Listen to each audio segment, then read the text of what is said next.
ஒரு 10,000 ரூபாயை 5 வருஷத்தில் 10 லட்சமாக மாற்ற முடியுமா? எஸ், இதுதான் மல்டிபேக்கர் ஸ்டாக்கோட power. Titan, Eicher motors, Tata மோட்டார்ஸ்னு நம்ம கண்ணு முன்னாடியே 100 மடங்கு 200 மடங்கு ப்ராஃபிட் கொடுத்த எத்தனையோ கம்பெனிஸ் இருக்குது. ஆனால் 95% ஆஃப் பீப்புள் ஷேர் மார்க்கெட்டில் பண்ணுற தப்பு என்ன தெரியுமா? ஒரு ஷேர் ஏற்கனவே 500% ஏறி உச்சத்துக்கு போனதுக்கப்புறம் ஐயோ ஏறுதே அப்படின்னு பதட்டத்தில் போய் வாங்குவாங்க. அப்புறம் அது கீழே விழும்போது நஷ்டப்பட்டு மார்க்கெட்டையே திட்டுவாங்க. ஆனால் ஒரு ஷேர் வெறும் 20 ரூபாயில் இருக்கும்போதே அது எதிர்காலத்தில் பல மடங்கு வளருமா இல்லை இந்த கம்பெனியை இழுத்து மூடிடுவாங்களா அப்படின்றத கண்டுபிடிக்க சம் சீக்ரெட் ஸ்டெப்ஸ் சொல்கிறேன். இந்த வீடியோவை நீங்கள் கம்ப்ளீட்டாக பார்த்தீங்கன்னா யார்கிட்டையும் எந்த ஷேர் வாங்கலாம் அப்படின்னு டிப்ஸ் கேட்காம நீங்களே அடுத்த மல்டிபேக்கர் ஸ்டாக்கை ஈஸியாக கண்டுபிடிச்சிடலாம். Hello friends, let's go into the video.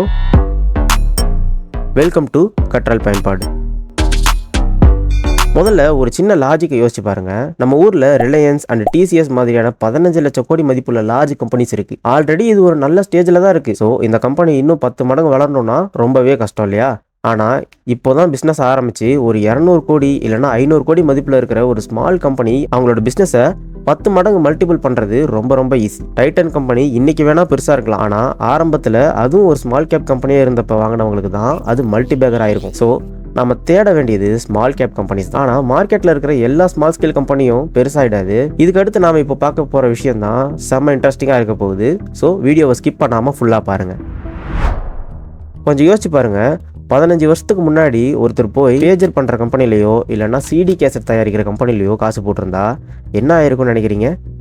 Govinda தான், ஏன்னா டெக்னாலஜி மாறிடுச்சுல்ல. ஆனால் அதே ஆள் அடடா இனிமேல் எல்லார் கையிலையும் ஸ்மார்ட் ஃபோன் இருக்க போகுது, இன்டர்நெட் தேவைப்பட போகுது அப்படின்னு யோசிச்சு ஏர்டெல் இல்லைன்னா ஆப்பிள் மாதிரியான கம்பெனிஸில் காசு போட்டிருந்தா செம்ம பணக்காரன் ஆயிருப்பார் இல்லையா?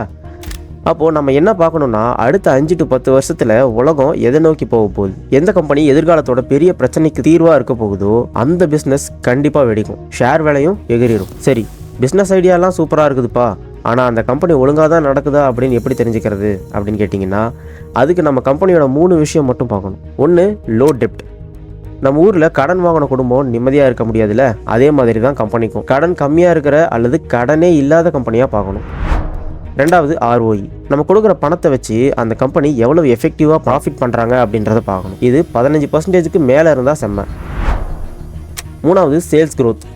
வருஷம் அவங்களோட சேல்ஸ் அண்ட் ப்ராஃபிட் ஏறிட்டே இருக்கா இல்லை ஒரே இடத்துல நிற்கிதா அப்படின்றத கவனிக்கணும். இந்த 3ம் சரியாக இருந்தால் அந்த கம்பெனி ஹெல்த்தியான கம்பெனி அப்படின்னு சொல்லிட்டு நம்ம முடிவெடுக்கலாம். அடுத்து ரொம்ப முக்கியமான ஆள் அந்த கம்பெனியோட முதலாளி, ப்ரொமோட்டர்.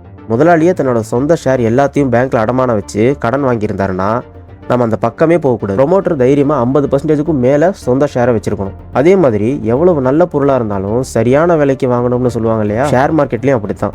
ஒரு நல்ல கம்பெனியோட ஷேர் விலை மார்க்கெட் பயத்தில் கம்மியாக கிடைக்கும் போது தான் நாம் உள்ளே போகணும். ஏற்கனவே 100 மடங்கு ஏறி ஹைப்பில் இருக்கும்போது போய் மாட்டிக்கக்கூடாது.